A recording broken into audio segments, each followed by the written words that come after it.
Friends, Bindya ಚಾನಲ್ಗೆ ಸ್ವಾಗತ ಸುಸ್ವಾಗತ. ಎಲ್ಲರಿಗೂ ಶುಭ ಶನಿವಾರ. ಸೊ ಈ ಒಂದು ಪ್ರಾಡಕ್ಟ್ ಬಂದು ಗಿಫ್ಟ್ ಪ್ರಾಡಕ್ಟ್. ಸೊ ಹಿಮಾಲಯ ಅವರದ್ದು ಬೇಬಿ ಕೇರ್ ಗಿಫ್ಟ್ ಪ್ರಾಡಕ್ಟ್ ಇದು, ನ್ಯೂ ಬಾರ್ನ್ ಬೇಬಿಗೆ. ಸೊ ನಾವು ಆನ್ಲೈನಲ್ಲಿ ಫ್ಲಿಪ್ಕಾರ್ಟಲ್ಲಿ ಮಿನಿಟಲ್ಲಿ ಪರ್ಚೇಸ್ ಮಾಡಿದ್ವಿ. ಸೊ ಬಂತು. ಈಗ ನಾವು ಗೌರ್ಮೆಂಟ್ ಹಾಸ್ಪಿಟಲ್ಗೆ ಹೋಗಬೇಕಾಗಿದೆ. ಸೊ ಗೌರ್ಮೆಂಟ್ ಹಾಸ್ಪಿಟಲ್ ಈಗ ಹೇಗಿದೆ ಅಂತ ನಿಮ್ಮ ಕಣ್ಮುಂದೆ ತೋರಿಸ್ತೀನಿ. ಹಾಯ್ ಫ್ರೆಂಡ್ಸ್, ಎಲ್ಲರಿಗೂ ಶುಭ ಸಂಜೆ. ಯಾಕಂದರೆ ಇವಾಗ ಸಂಜೆ ಆಯ್ತಾ ಬಂತು ಅದಕ್ಕೇ. ಸೊ ಇದು ನೋಡಿ, ಫ್ಲಿಪ್ಕಾರ್ಟಲ್ಲಿ ಮಿನಿಟಲ್ಲಿ ಆರ್ಡ್ರ್ ಮಾಡಿರೋದು. ಸೊ ಏನು ಬಂದಿದೆ ಇದೆಲ್ಲ ಅಂತ ನೋಡೋಣ. ಟಂಟಡಾನ್, ಇದು ಹಿಮಾಲಯ ಅವ್ರದ್ದು ಪ್ಯಾಕು, ಬೇಬಿ ಗಿಫ್ಟ್ ಪ್ಯಾಕ್ ಇದು. ಸೊ ನಾವು ಇವಾಗ ಹಾಸ್ಪಿಟಲ್ಗೆ ಹೋಗಬೇಕಾಗಿದೆ. ಯಾಕಂದರೆ ಕಝಿನ್ಸ್ಗೆ ಪಾಪು ಆಗಿದೆ, ಅದಕ್ಕೋಸ್ಕರ ನಮ್ಮ ಚಿಕ್ಕಮ್ಮನ ಮಗಳ ಮಗು ಆಗಿದೆ. ಅದಕ್ಕೇ ಇಲ್ಲೇ ವಿಲ್ಸನ್ ಗಾರ್ಡನಲ್ಲಿ. ಸೊ ಬರೀ ಕೈಯಲ್ಲಿ ಹೋಗಬಾರ್ದು ಮಗು ನೋಡೋಕೆ ಹೋದಾಗ. ಅದಕ್ಕೆ ಇವಾಗ ಬೆಳಗ್ಗೆ 7 o'clock ಮಗು ಹುಟ್ಟಿರೋದು. ಸೊ ಅದಕ್ಕೆ ಇದನ್ನು ತೊಗೊಂಡು ಹೋಗೋಣ ಅಂತ ತೊಗೊಂಡಿದ್ದೀನಿ. ಇದರಲ್ಲಿ ಏನೇನಿದೆ ನೋಡಿ, powder, shampoo, baby massage oil, baby powder ಇದೆ, ಬೇಬಿ ಸೋಪ್ ಇದೆ, ಬೇಬಿ ಲೋಷನ್ ಇದೆ, ಆಮೇಲೆ ಇಲ್ಲೊಂದಿದೆ ಬೇಬಿ ಶಾಂಪೂ ಇದೆ. ಸೊ ಇದು 5 ಇದೆ, 1 2 3 4 5 ಇದೆ. ಸೊ ಈ ಪ್ಯಾಕ್ ಕೊಟ್ಟವ್ರಿಗೆ ತುಂಬ ಹೆಲ್ಪ್ ಆಗುತ್ತೆ ಮತ್ತು ಯೂಸ್ ಆಗುತ್ತೆ ಅಂತ ಕೊಡ್ತಾ ಇರೋದು. ಮತ್ತು ಇವಾಗ ತಾನೇ ಹುಟ್ಟಿರೋ ಮಗುಗೆ ಸ್ಕಿನ್ನು ತುಂಬ ಚೆನ್ನಾಗಿರುತ್ತೆ ಇದು ಅಪ್ಲೈ ಮಾಡಿದ್ರೆ. ಯಾಕಂದರೆ ನಮ್ಮ ಬಿಂದ್ಯಕ್ಕೆ ಅವಾಗಿಂದನೂ ಇದನ್ನೇ ಅಪ್ಲೈ ಮಾಡಿರ್ತಾ ಇರೋದು ಇವಾಗವರೆಗೂ. ಸೊ ತುಂಬ ಚೆನ್ನಾಗಿದೆ ಹಿಮಾಲಯದು. ಮಕ್ಕಳಿಗಂತೂ ಏನು ಸೈಡ್ ಎಫೆಕ್ಟ್ ಆಗೋಲ್ಲ. ಅದಕ್ಕೋಸ್ಕರ ಇದನ್ನು ಆರ್ಡ್ರ್ ಮಾಡಿಕೊಂಡು ತೊಗೊಂಡು ಹೋಗ್ತಾಯಿದ್ದೀವಿ. ಸೊ ಇದು ಚಿಕ್ಕದಾಗಿ ಕ್ಯಾರಿ ಮಾಡೋಕ್ಕೂ ತುಂಬ ಸುಲಭ.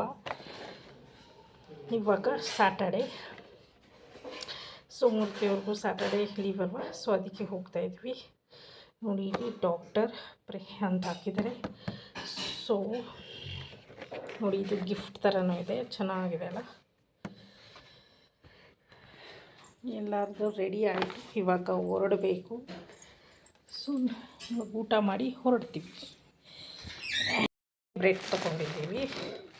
ಸೊ ಹಾಸ್ಪಿಟಲ್ಗೆ ಮಗುಗನ ಮತ್ತು ತಾಯಿಗೆ ಬರೀ ಕೈಲಿ ಹೋಗ್ಬಾರ್ದು, ಅದಕ್ಕೆ ಒಂದು ಬ್ರೆಡ್ಡು ಮತ್ತು ಹಿಮಾಲಯ ಗಿಫ್ಟ್ ಪ್ಯಾಕ್ ತೊಗೊಂಡಿದ್ದೀವಿ. ನಮ್ಮ ಬಿಂದ್ಯಾ ರೆಡಿ ಆಗಿದ್ದಾಳೆ ಹೋಗೋಕ್ಕೆ. ಸೊ ರೈನ್ ಕೋಟ್ ಕ್ಯಾರಿ ಮಾಡಬೇಕು, ಯಾಕಂದರೆ ಮಳೆ ನಂಬೋಕ್ಕಾಗಲ್ಲ. ನಿನ್ನೆ ಹಂಗೆ ಬಂದುಬಿಡ್ತು. ಬಿಂದ್ಯಾನ ಮನೆಗೆ ಕರ್ಕೊಂಬರೋಷ್ಟರಲ್ಲಿ ಮೇನ್ ರೋಡಿಂದ ನಮ್ಮ ಅಪಾರ್ಟ್ಮೆಂಟ್ ಮಳೆ ಬಂದ್ಬಿಡ್ತು. ಸೊ ಇದೆರಡು ಇವಾಗ ನ್ಯೂ ಬಾರ್ನ್ ಬೇಬಿಗಿದು. ಈ ಗೌರ್ಮೆಂಟ್ ಹಾಸ್ಪಿಟಲ್ ಹೆರಿಗೆ ಆಸ್ಪತ್ರೆ ನಿಮ್ಮ ಕಣ್ಮುಂದೆಗಿದೆ ನೋಡಿ. ವಿಲ್ಸನ್ ಗಾರ್ಡನ್ ಹತ್ರ ಇರೋದು. ಅಡಿಗಾ ಹಾಸ್ಪಿಟಲ್ ಆಪೋಸಿಟ್ ಇದೆ. ಸೊ ತುಂಬ ಶುದ್ಧವಾಗಿದೆ ಹೊರಗಡೆ ಎಲ್ಲ, ಮತ್ತು ಒಳಗಡೆ ಕೂಡ ತುಂಬ ಶುದ್ಧವಾಗಿದೆ. ಮತ್ತು ಅಟೆಂಡರ್ ಅಲ್ಲಿ ಸ್ವಲ್ಪ ಆ ಕಡೆ ಹರಟೆ ಹೊಡಿತಾ ಇದೆ. ಆಮೇಲೆ ಸ್ಲಿಪ್ಪರಲ್ಲೇ ಬಿಟ್ಟೋಗಿ ಅಂದರು. ನೋಡಿ, ಇಲ್ಲಿ ಬಿಟ್ಟೋಗಿದ್ವಿ. ಕೂತ್ಕೊಳ್ಳೋಕ್ಕೆ ಎಲ್ಲ ತುಂಬ ಸ್ಪೇಷಿಯಸ್ಸಾಗಿ ಜಾಗ ಇದೆ. ಒಳಗಡೆನೂ ಅಷ್ಟೇ ಪೇಷಂಟ್ ಹತ್ರ ಎಲ್ಲ ಕ್ಲೀನಾಗಿದೆ. ಎಲ್ಲ ಅನುಕೂಲ ವ್ಯವಸ್ಥೆ, ಬೇಕಾದ ಮೂಲ ಸೌಕರ್ಯ ಎಲ್ಲ ಹಾಸ್ಪಿಟಲಲ್ಲಿ, ಹೆರಿಗೆ ಹಾಸ್ಪಿಟಲಲ್ಲಿ ಇದೆ. ಸೊ ಗೌರ್ಮೆಂಟ್ ಹಾಸ್ಪಿಟಲಲ್ಲಿ ನಾನು ಇದು 2ನೇ ಸತಿ ನೋಡಿದ್ದು. 1ನೇ ಸತಿ ವಾಣಿವಿಲಾಸಲ್ಲಿ ತುಂಬ ಗಬ್ಬಾಗಿತ್ತು ಕಚ್ಚಡವಾಗಿ, ಆದರೆ ಇದು ತುಂಬ ಕ್ಲೀನಾಗಿದೆ. ಇದು 2ನೇದು ವಿಲ್ಸನ್ ಗಾರ್ಡನ್ ಹತ್ರ ಇರೋದು.